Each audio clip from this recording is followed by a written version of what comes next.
لكن تحديت الظروف وخضتها وحدي صبورا مستعينا بالصلاة. كم مرة عصف الأنين بداخلي، كم مرة قد ذاق قلبي من أساه محن تمر، وكم كرهت مصابها. بسم الله الرحمن الرحيم. الحمد لله رب العالمين، والصلاة والسلام على نبينا محمد وعلى آله وأصحابه ومن تبعهم بإحسان إلى يوم الدين. ما بعد. Assalamu alaikum wa rahmatullahi wa barakatuhu. It's not very often that in the UK we have gorgeous weather. We did have a heat wave not too long ago when I was abroad, but it's absolutely fantastic. The sun is out, alhamdulillah. So I thought I'll get in the garden and record. And at the end of the day, you know, it's good to have a change of scenery, right? Alhamdulillah. Now, you all must have viewed the trailer, which I released probably from today's day, probably a couple of days from that time. And this individual, I released a video a year ago, and subhanallah al-azim, look at the timing. When the Zionist regime were, you know, indiscriminately attacking Gaza and obviously violating and desecrating Masjid Al-Ahsa, he made an insensitive video called Palestine, You've Been Deceived. And as you can see on screen, there's the thumbnail.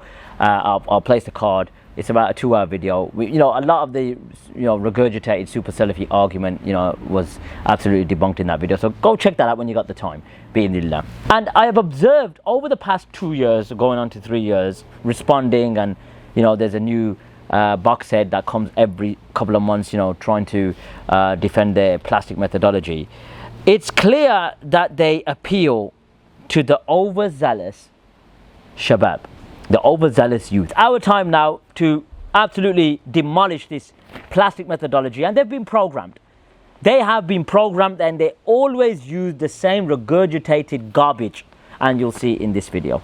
Now, subhanallah, let's start off by listening to Abu Mussab Wajdi Akkari. Why has Brother Hajji produced a series of videos specifically attacking Muhammad ibn Abdul Wahab? Because Brother Hajji has psychological problems.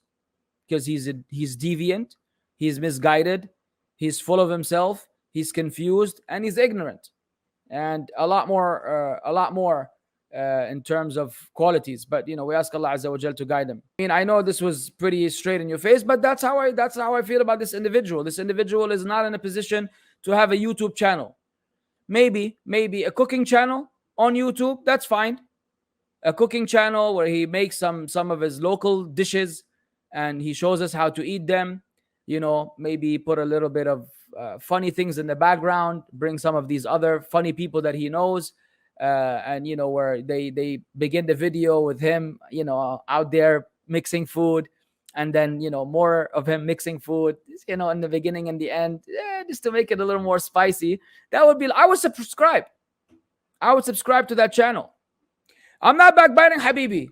I just said earlier in class, Uzru, that when it comes to deviant, misguided people, there's no backbiting. I'm warning against him, so that you will know who you're dealing with. That's his qualifications. His qualifications is not to be speaking about Islam. If you don't like it, Habibi, go subscribe to his channel and unsubscribe from this one. I'm not here to make you happy. Yalla. There you go. So this series of videos against the forefather of ISIS, Muhammad ibn Abdul Wahab, and his bandits has triggered someone in his chat, and he asked Abu Mussab Wajdi Akkari regarding Brother Hajji, and he says, I've got psychological issues, I'm ignorant, I'm the usual taunts. It's nothing new. What I'll do now is I'm going to piece it together. So I'm going to play another video, okay, and basically then respond to his accusations, his cheekiness, and everything else. And don't worry, you're going to hear some home truths from me. Time of ease, they call on to their false gods. The mushrikeen today, they call on their false gods and the dead people at both times of ease and a time of comfort. وَالْعِيَاذُ بِاللَّهِ. So the reality is, this is within the Muslims. People that ascribe to Islam, shirk is integrated into every aspect of their lives. And when Muhammad ibn Abdul Wahab came and he saw that this was the condition of the Muslims, and Allah Azza wa Jal facilitated the da'wah of Tawheed to spread. And after it took over and it brought Muslims back to Tawheed, now you have elements within the du'at, a bunch of so-called du'at or du'at of corruption and du'at of evil that are on a mission to يعني assassinate his character, discredit him, undermine him, call him names, make him a terrorist, and it's unbelievable. Or a guy who can't even put a sentence together, who looks like a crackhead, wal-iyadhu billah, can't even speak a couple of words of Arabic. What are these people coming on right now? They have subscribers and they have ads and they make money from you, and then they want to speak about Muhammad ibn Abdul Wahab? We're going to leave all the senior scholars that fear Allah Azza wa Jal. We're going to take these funny individuals that they change colors with the change of weather. In 1 year, they have 4 seasons. In 1 year, they have 4 seasons. Their opinions, their statements, their positions continue to change. Every single day, they're upon a new deen, a new methodology, a new aqidah. You don't even know where they stand. There's absolutely no consistency or consistency upon falsehood.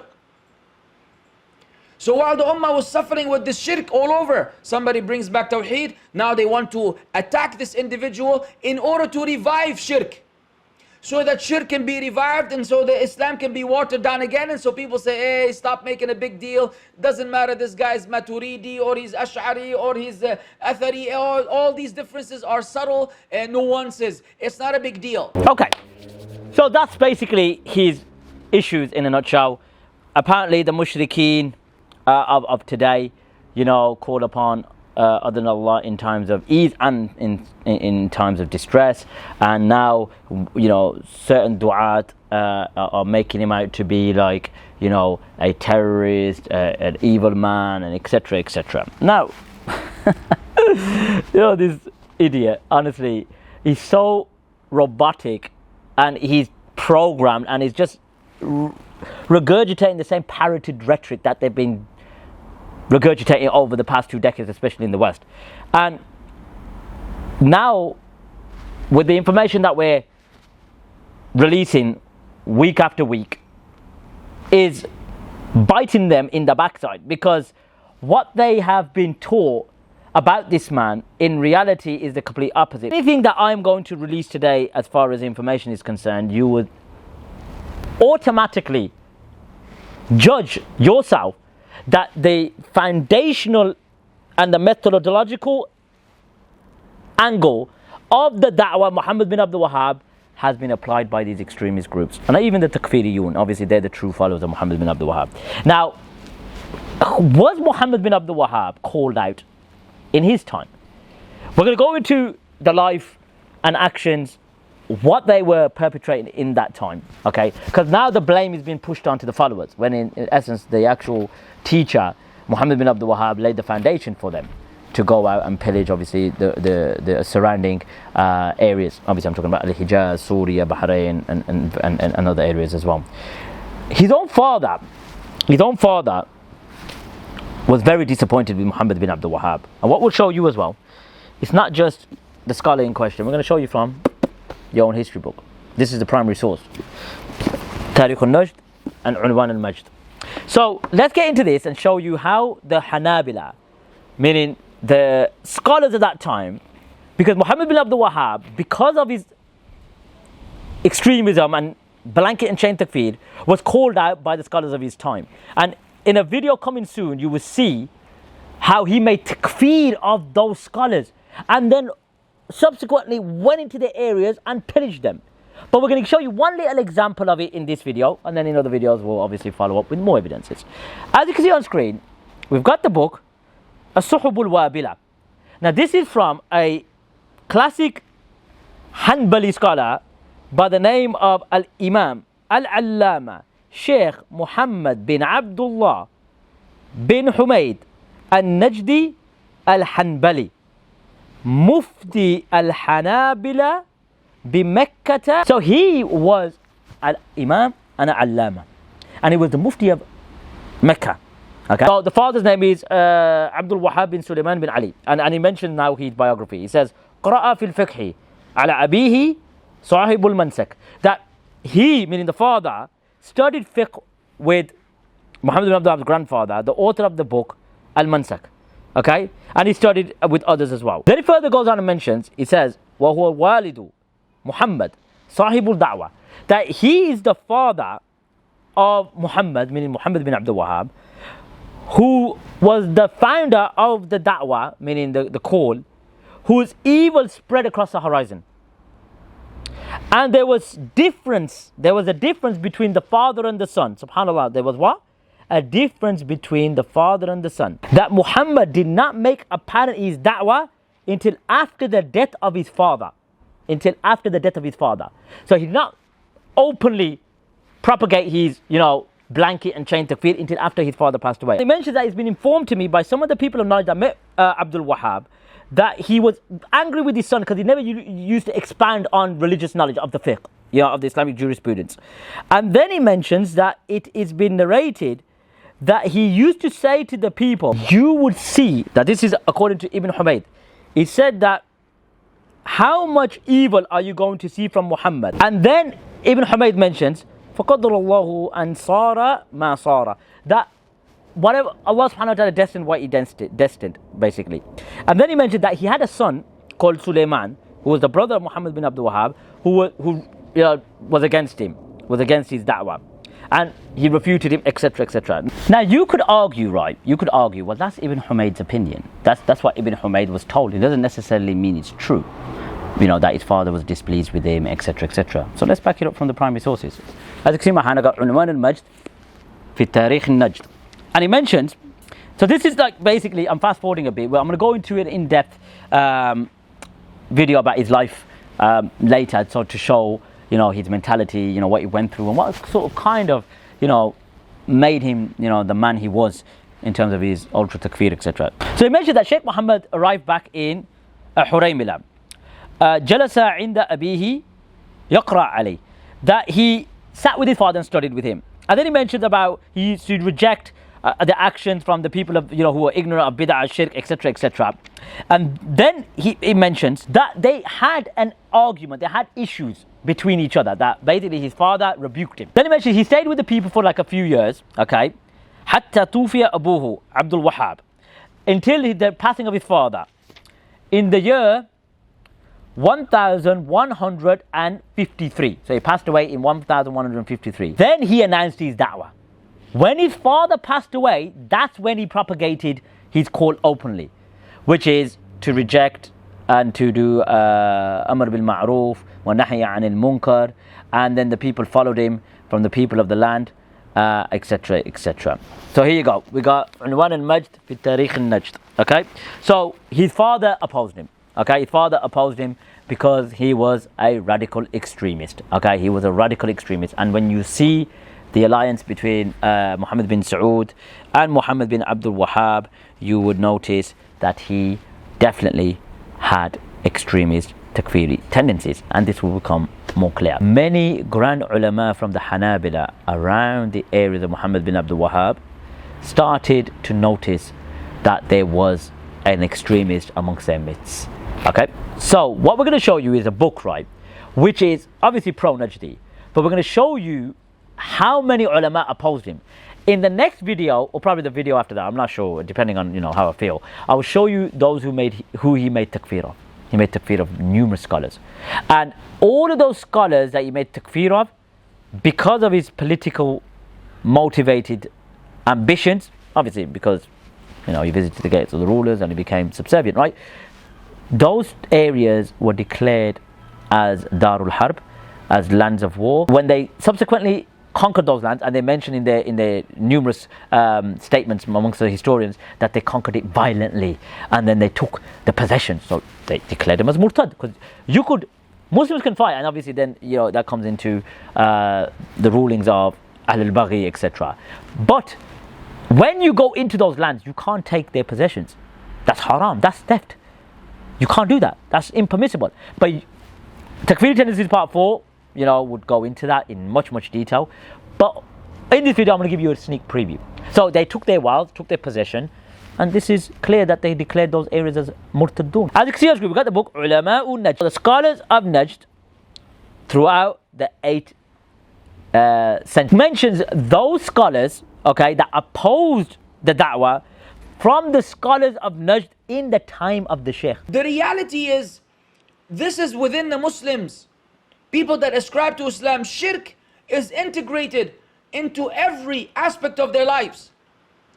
And when Muhammad ibn Abdul Wahab came and he saw that this was the condition of the Muslims, and Allah Azza wa Jal facilitated the da'wah of Tawheed to spread, and after it took over and it brought Muslims back to Tawheed, now you have elements within the du'at, a bunch of so-called du'at or du'at of corruption and du'at of evil that are on a mission to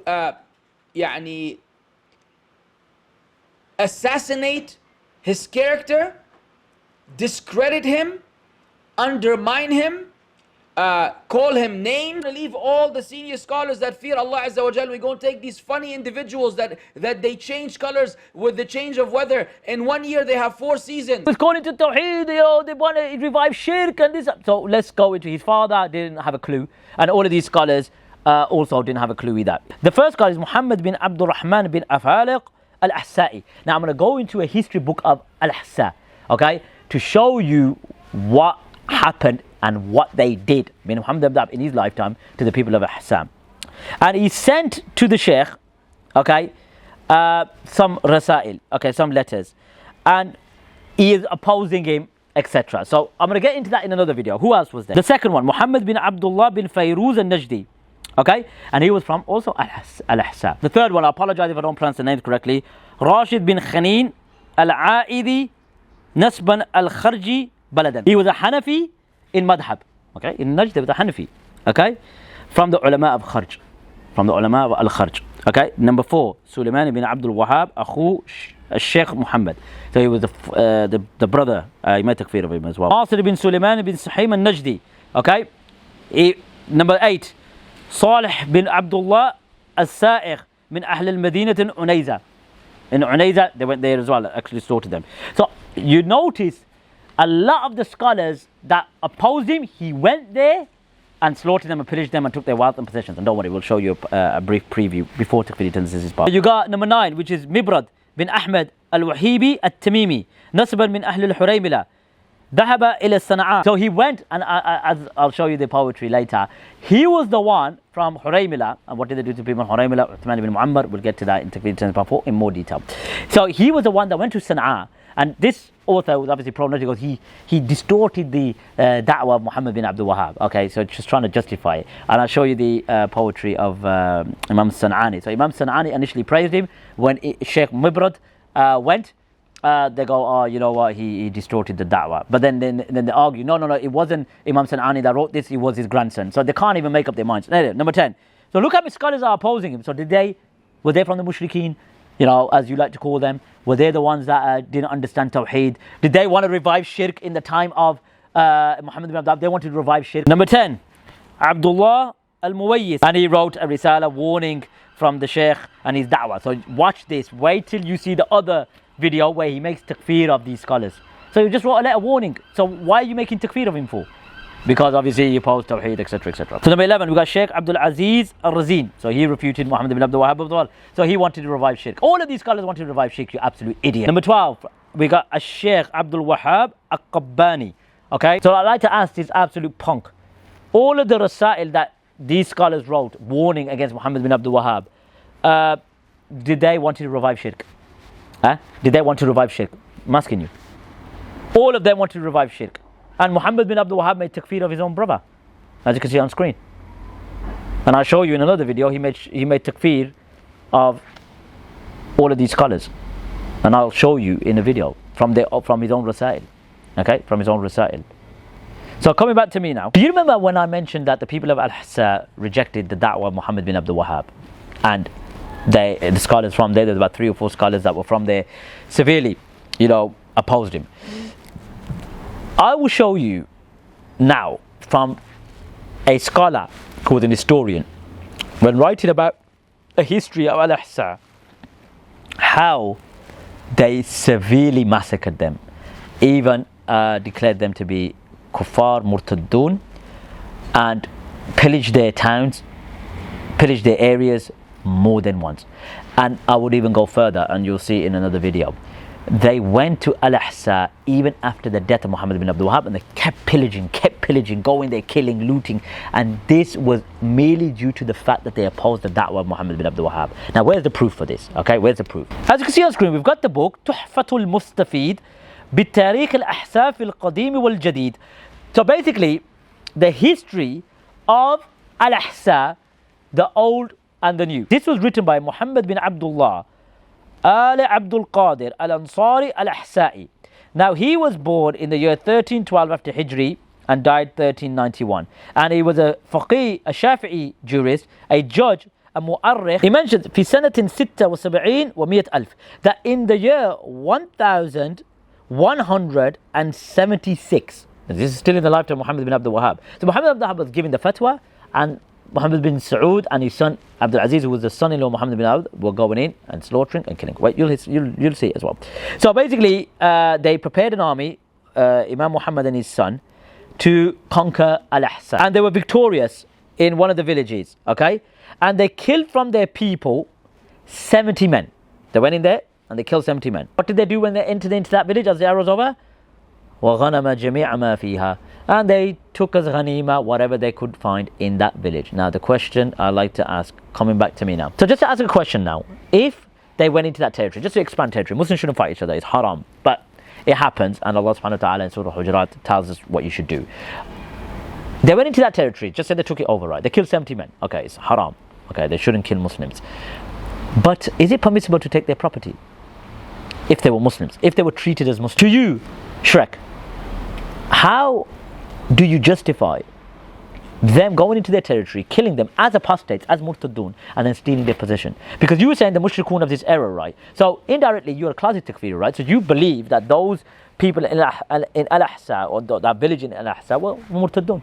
Okay, let's carry on. So then they did a conquest, okay, in another place, and they fought and they were victorious, and then they come back to Ad-Dar'iyah. Mentioned in the year 1188, so it's still in the lifetime of Muhammad ibn Abdul Wahab, because he died 1206, 1207.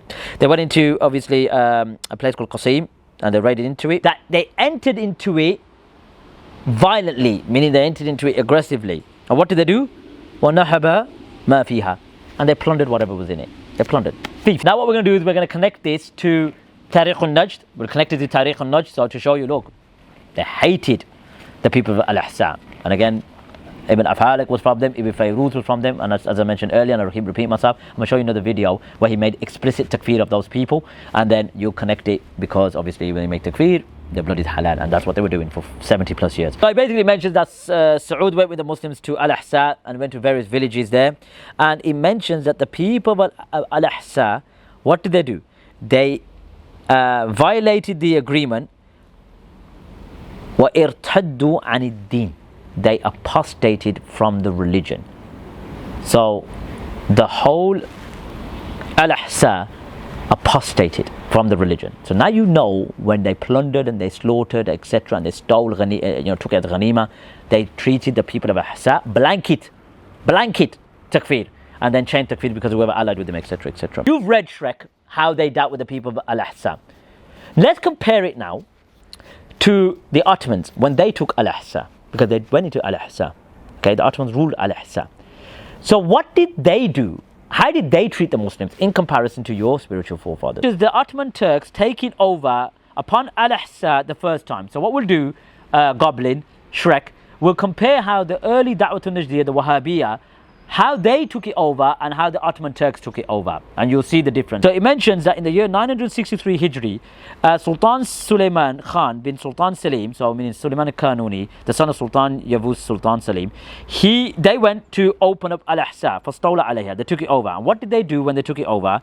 وَبَنَى مَسْجِدًا فِي الدَّاخِلِ الْقَوْتِ. That they built a mosque في بلد الحفوف. في بلد الحفوف. So I built it in this particular place. So making that comparison now, you Goblin, compared to the Ottoman Turks and how the early Wahhabiyya. Just go to this book. عنوان المجد في التاريخ النجد. And you see, they went into Al-Ahsa numerous times, killed the people, stole their livelihood, their property, their livestock, their animals, and you've got the nerve to say that we are speaking against so-called the Shaykh al-Islam, the Mujaddid of the era, and this is what the atrocities that were committed. Let's carry on. This particular year, in the year 1198, okay, they went, okay, this is now mentioning Saud ibn al-Imam Abdul Aziz. So he went with the permission of his father, meaning Abdul Aziz, to Al-Ahsa again. Okay, 1198. So they went how many times? You see what I'm saying, Goblin? Shrek? How many times they went to Al-Ahsa? This is just a history of Al-Ahsa. We're going to go into Tariq al-Najd, Takfiri Tendencies Part 4, and the other book that I've got waiting. We're going to go into it in much detail. So they went in there and they raided into a Qarya called Al-Uyun, this village called Al-Uyun, that they took whatever they could from their livestock. What happened? Between them there was fighting, many men died from the Najdiyah, and basically they returned back. Okay, let's carry on. So now he mentions in this year, so we're going into different years now. He says in the year 1204, so this is still in the lifetime of Muhammad ibn Abdul Wahab, it mentions Sara Saud bin Abdul Aziz bi Junudihi, that Abdul Aziz, or Saud bin Abdul Aziz, the son of Abdul Aziz, went with an army. Okay, this is the grandson of Muhammad ibn Abdul Wahab again. And it says وَمَعَهُ زَيْدِ بن Ar'ir, this individual, if I pronounce his name right. So basically, in a nutshell, they went to Banu Khalid. Okay, they went to Banu Khalid, a tribe called Banu Khalid. وَقَصَدَ Banu Khalid, basically, intending Banu Khalid. And when they went there, وَإِسْتَمَرَ الْقِتَالِ بَيْنَهُمْ ثَلَاثَةَ أَيَّامٍ, that when they fought for 3 days. They continued on for 3 days fighting. ثُمَّ وَقَعَتَ الْحَزِيمَةِ عَلَى بَنِي Khalid, that Banu Khalid were defeated. And there were many killing from amongst them. So did they kill them just because obviously they want to take over the territory, or did they kill them as murtadun? You'll see now in the next sentence. It says وَغَنَمَ السَّعُودِ جَمِيعَ مَا كَانَ مَعْهُمْ مِنَ الْأَمْوَالِ, he took ghanima, whatever he found from Banu Khalid or Bani Khalid. Okay, after killing many of them, he took their property as well, from wealth, etc, etc. And then he mentions that some of the people fled, etc. Then he mentions in the year 1206, so this is the same year that Muhammad ibn Abdul Wahab passed away. What happened? Al-Imam Saud went to Al-Qatif. This is where predominantly where the Shia were. And they basically surrounded the areas, and they entered into it violently, and they killed many of the people, and they took it over. And then he mentioned they killed from its people 400 men and took a lot of wealth. Okay, so they took a lot of wealth. Now he mentions that Al-Imam Saud went to Al-Ahsa to kind of discipline them. So look at that, discipline them. Look how many times they've been over the years, right? You see, this is just a history of Al-Ahsa. And who were the scholars that were from amongst that particular area? Ibn Afhalik, Ibn Fayruz, and we're going to go into that in another video. So I mentioned in the year 1208, so Muhammad ibn Abdul Wahab has passed away now. So how many times did they go back and forth? I could present more, I'm just showing the main bits. He carries on and he mentions that he went towards Al-Ahsa and he besieged it, and the people fled and they entered into it violently. So they entered violently, you see? Daesh, ISIS, who's the spiritual forefathers? There you go, you can answer that question. And they took whatever was in there, and they killed a number of the men that were there. And then he mentioned they went to another couple of villages. And what did they do? They negotiated with, watch this, they negotiated with the people to give up half of their wealth. So they go, look, we'll negotiate, we're taking you over, but you got to surrender half of your wealth. So he mentioned in the year 1210, in the month of Dhul Qa'dah, that Imam As-Saud went from Ad-Dar'iyah وَقَصَدَ Al-Ahsa again.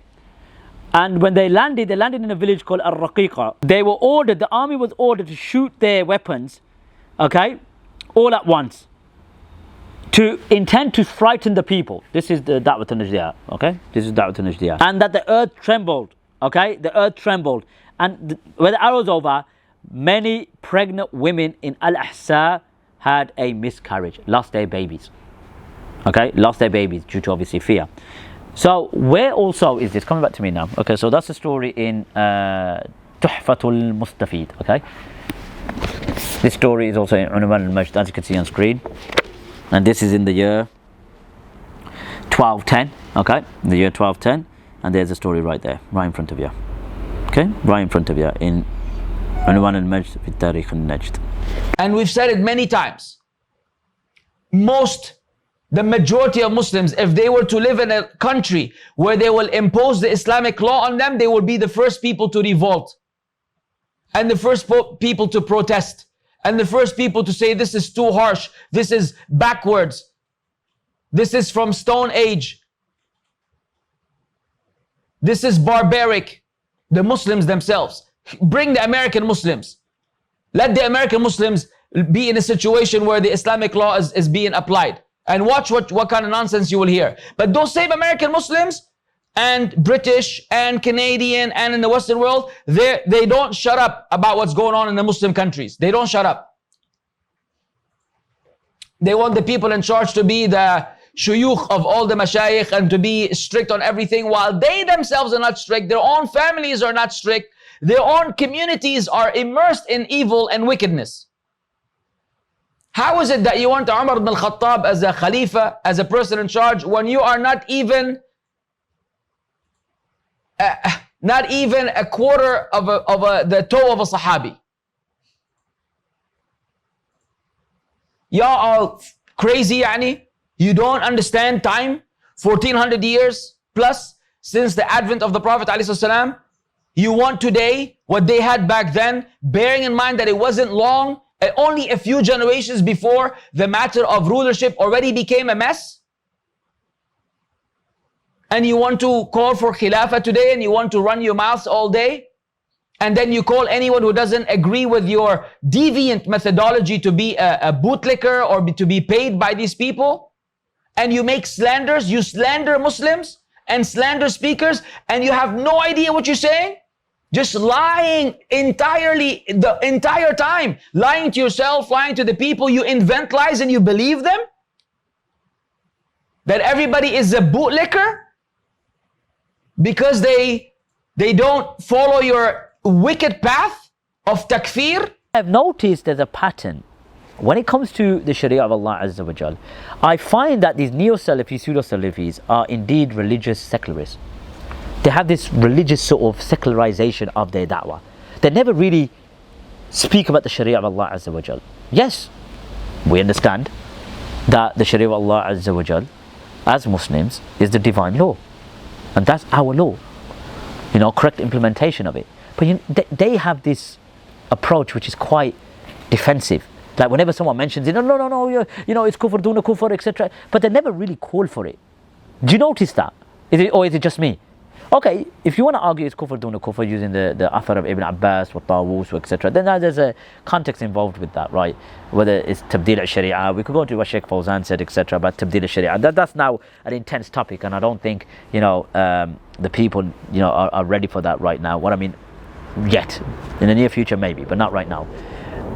Why are you overly defensive when it comes to tyrannical rulers? And it's because their methodology has a subservient element and twist to it. This individual lives in Saudi Arabia. When he made a video, which I responded to, talking about the Palestine, you've been deceived, that insensitive title, and protests, he's living in Saudi Arabia.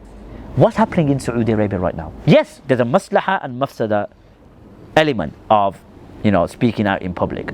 To say it's a sin and it's against Islam, you must be an utter moron.